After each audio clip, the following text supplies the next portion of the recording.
Good morning, good afternoon, good evening, across the country, around the world. Welcome back to the Kerbal Space Program and our bit of a US Spaceflight History playthrough. At least, that's what I'm trying to do, at least. Last episode we did a couple quickie missions just to get the ball rolling for KSP. We haven't gotten really into the deep meat of a lot of KSP. We're going to get there. So, do we have any active? We don't. We need to try to escape the atmosphere. That's going to be kind of a big deal to try to do. We're going to try to do that with what I've put it together already.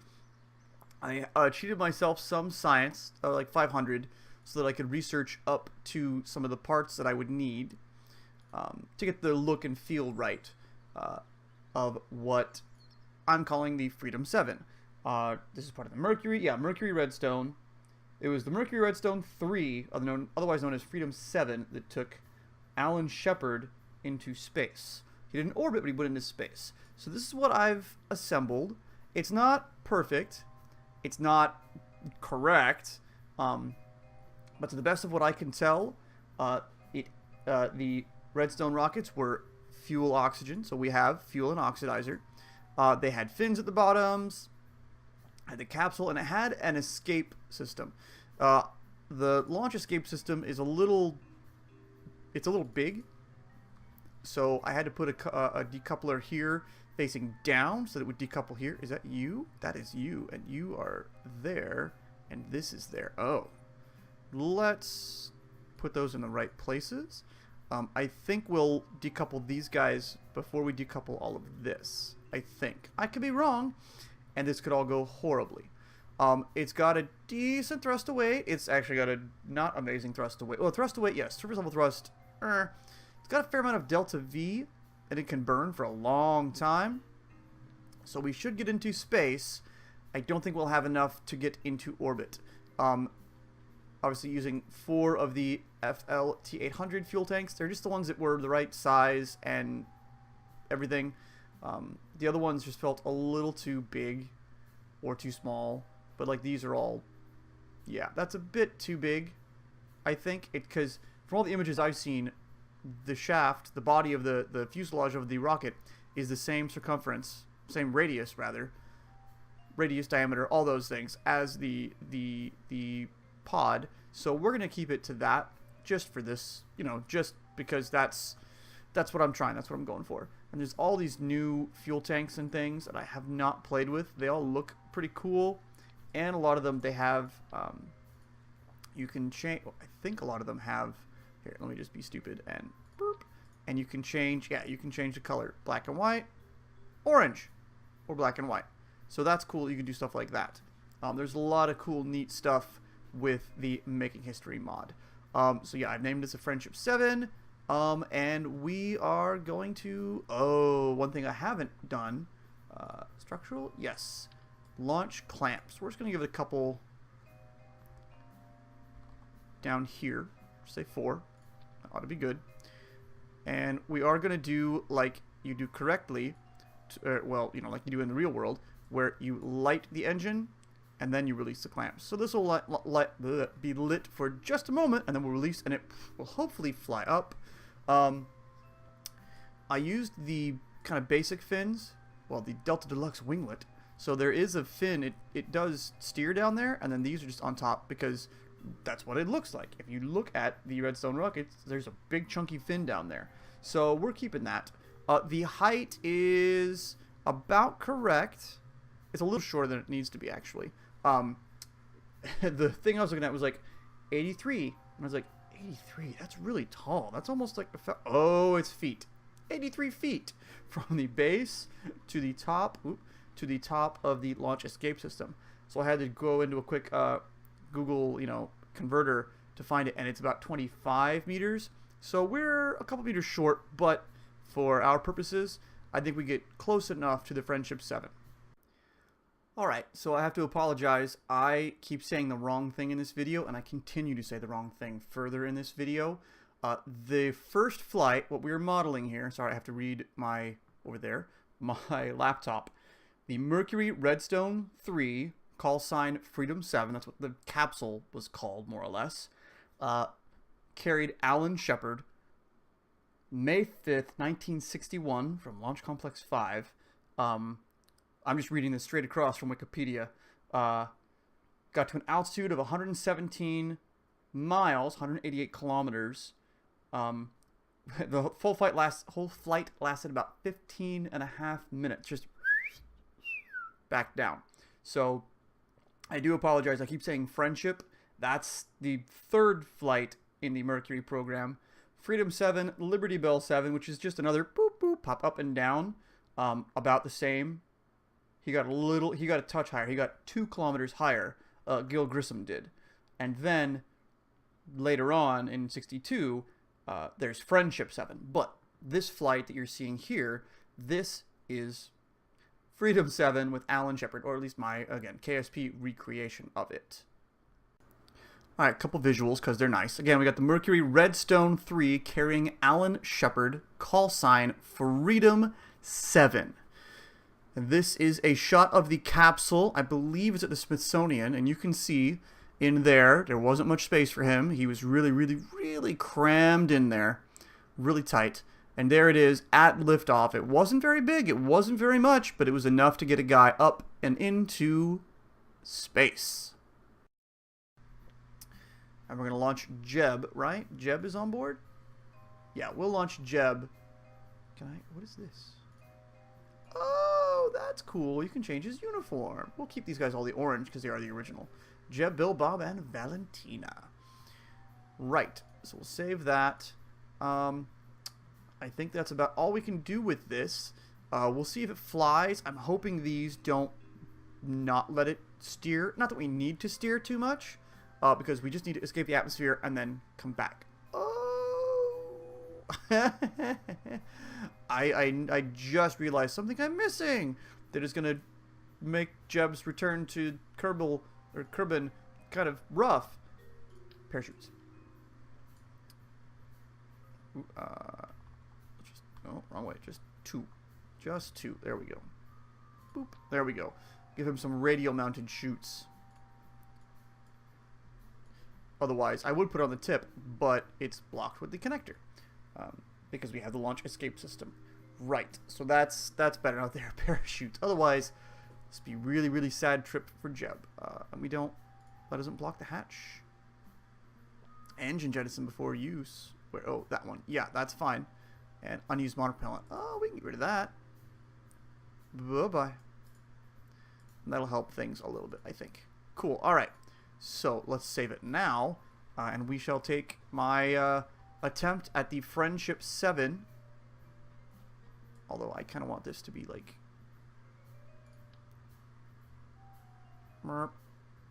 There we go. Like ground...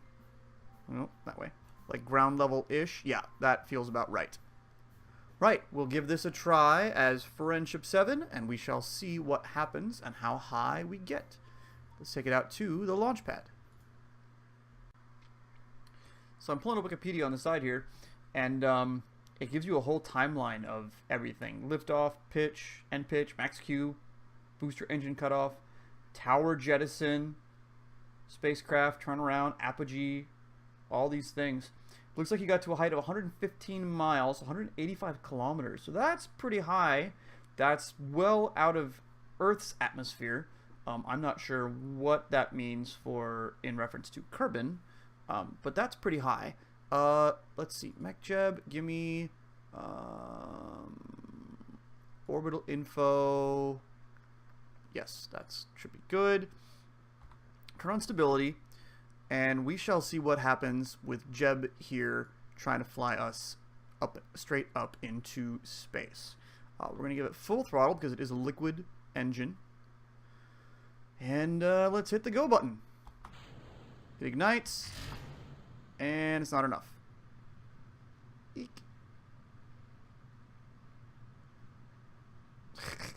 Okay. Before you blow up, let's not do that, shall we? Right. So that's unfortunate that it's not strong enough to go. Even though I don't want your notification. Go away. No! Sorry. So, right. Surface level thrust is kind of weak. It's not enough to actually get us up off the ground. That is a pity. And the Reliant is the strongest engine that I have of that size, right?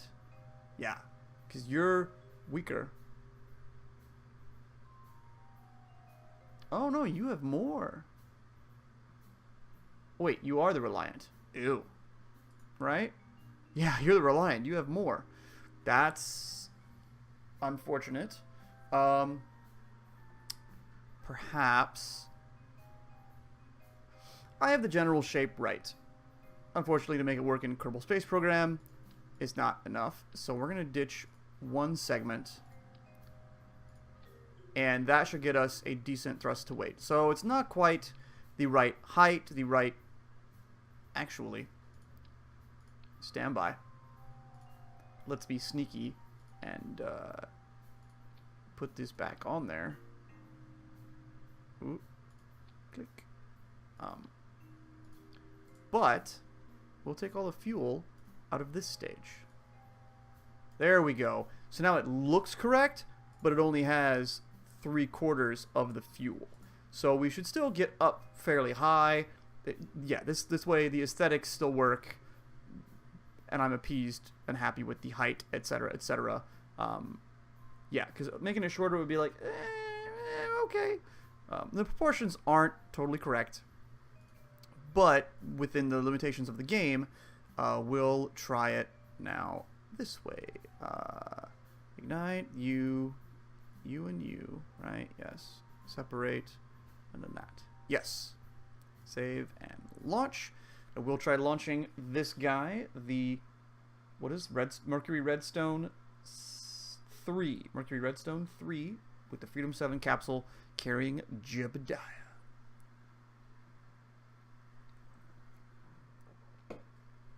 Alright. Yes, our surface level thrust is better, so that's good. Let's give it stability control, Z for full throttle. By the way, T, again, tutorial stuff, T turns off stability control. And right now, Jeb is a 0-star pilot. All he can do is try to hold where I kind of pointed. And then Z is full throttle, X is 0 throttle, and then Shift taps it up a little bit, and Control taps it down. We're going to go Z full throttle, stability assist. Can I do it? I can click there. Can I move you? I cannot. Right click? Nope. Right click moves the map, moves the screen.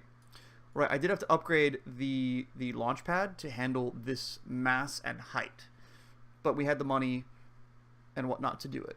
And even now we have a lot of money. Right, so let's try this again now that we've taken a little bit of fuel out. We had to do some recalculations. Yes, let's go with that. And here we go. And away! Yes! So it's barely lifting off, and that's okay. That's just fine. Looks like we're going fairly straight, perhaps a little tilt to the left, but that's okay. We're just going to let this go up. We're not going to worry about too much about trying to get an orbital maneuver, trying to get into orbit. We're just going to see how high, how far we go. Oop, yep, we're tipping to one side, tipping to one side. Tip back, tip back, tip back. Come on. Come on. There you go. The capsule itself does have some bit of reaction wheels, but for the most part we're relying on those fins to get us going in the correct direction. I don't know why it's going that way. It shouldn't be. It's wobbling. It looks like it's wobbling a little bit. Yeah, if I let go, it wants to go that way, and I do not understand why it wants to tip to that side. Everything's balanced. It should not be doing that. Alright, so we're at a minute into flight. Passing 5,000 feet, or 5 kilometers. We're going faster. So as we go faster, in theory, these fins should help steer us while we're in the atmosphere. But this flight, we don't care really about going into like an orbital trajectory. We just want to get up. Just want to go up. You guys draining? Yeah, you're draining equally. We got a minute, touch over a minute of fuel left. Whoa. I do not know why. Oh. Nope. Nope, that's not it. That is a little bit of it. Oh. When you mouse over these, SAS stuff kind of goes out the window.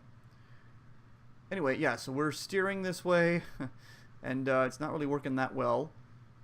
But at least we're getting up, and that's the test. To try to escape the atmosphere. And I'm having to hold, what is this, the D key Yeah, the D key solid to stay almost straight up. Ooh, looks like things have evened out. That's the other part. The Reliant engine is powerful, but it does not, what's it called? It does not steer. It doesn't swivel. So at this point, we're relying only on the atmosphere and the fins. But we're going to escape the atmosphere in 15, 13, 12 in just a few moments as the fuel burns out. And there we are. We have burnout. And we have, ta-da, escaped Kerbin's atmosphere. So we got a bunch of notifications. Yeah, we did things. So at this point, we can jettison the launch escape system. Because we don't need it. Whoa, that went flying away really, really fast. We also do not need the rocket body. So we can go ahead and jettison that as well. Are we separated? No, not you. You. Yeah, we are separated. At least I think we are.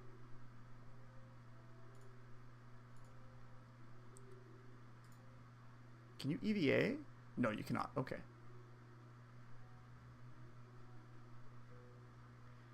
Interesting. Something didn't work. It's not happy with that. It didn't want to separate correctly. Can we rotate? We can. A little bit. Oh, that's annoying. Okay, so this didn't get put together correctly. That's my failing. Well, much like a lot of their early things, didn't work out. So can we jettison the shroud? What if we do this? There, okay, so we've jettisoned the heat shield. So this guy, Jeb, currently doesn't have a heat shield. We're going up. And we're going to come back down, geez, in 7 minutes. And if you've seen Hidden Figures, you know that they had trouble on their first flights as well with heat shield questions and things. So we'll see if Jeb doesn't make it. You won't know. You won't ever see this because I will delete it. And I will redo it correctly. So we're going to time warp. Whoop, and we're going back down now. We can still time warp up. Ooh, look at the atmosphere. That's cool. Right. We're falling fairly quickly, although not too quickly. Again, we're not like orbital velocity to where it's really going to incur a lot of heat. We should hit the atmosphere and start slowing down fairly well. You don't have an ablator on you, do you? Nope, there's no ablator status. There's none there. Yeah. So, hopefully, he doesn't burn up and blow up. That would be bad. There's some heat. And we're still speeding up, though, so that's a little scary. There we go, slowing down. Once we get below 1400, I believe the heating effects dissipate. Ooh, sparkles, sparkles, sparkles. There we go. Okay, good. We made it past the heating effects. That's the scary part. G-forces are crazy because we went straight into the atmosphere and it's thick and we hit it thickly. And once we're down close to about 250 meters per second, we can hit the parachutes. Are we still physics warped? No. Or time warped? No. So KSC is over there, I think. So we are down below 5,000, so 5 kilometers. So we're going to go ahead and hit those parachutes. And that'll slow us down. They'll fully deploy in a moment. I think once we're at 1,000 meters AGL, above ground level. And that should slow us down. There we go. Bit of a G-force bump there, but that's okay. And then we slowly come down. Wait. Did I have orbital information? Oh, I didn't see how high we got. Pity. But there we go. We have escaped the atmosphere successfully. He survived despite some build errors. Again, much like things in history. Whoa. Boom. Goodbye. Yeah, if you've seen Hidden Figures, you know that they had trouble with, I think it was the Freedom 7. They were concerned that the heat shield was cracked and possibly loose. So they actually left the retrograde burn engine pod attached with its straps. He didn't release it, and then re-entered, and it burnt up, and the heat shield worked, and he survived. But it was a close thing. They weren't sure initially. Okay, so we're almost down. Where's my shadow? There's my shadow.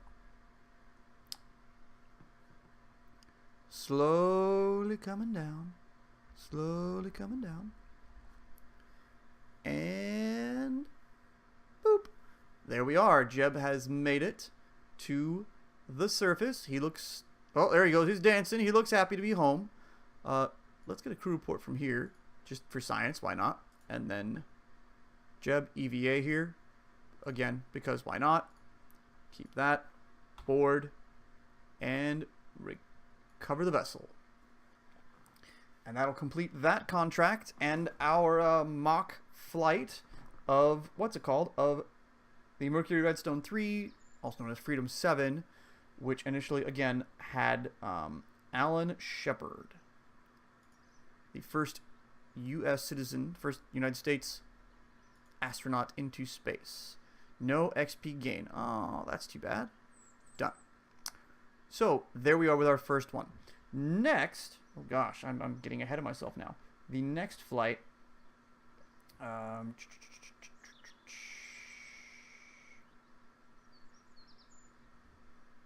oh, see, I'm jumping ahead a little bit, actually. It's a Freedom 7 capsule. Alan Shepard was the first person to be into space. And then, little less than a year later, John Glenn, in his Freedom 7 mission, yes, he was the first to actually orbit, what's it called? Earth. So it's a similar build, but not quite. I'll have to do research, see what the next build will look like to actually make sure they make it into orbit. A bit more difficult than I thought it would be, given the amount of fuel tanks I had and the engine there. But I believe with a little more control and whatnot, it should be doable to get a Kerbonaut into space with simple parts. I've done it with smaller things before, but I'm trying to recreate kind of a bit of the history of US spaceflight here with this playthrough. But again, that'll be for next episode when we try to get a Kerbonaut into orbit. Thanks for watching. Thanks for hanging out. If you like, hit subscribe. Tell your friends, tell your neighbors, pass the word. I will catch you later.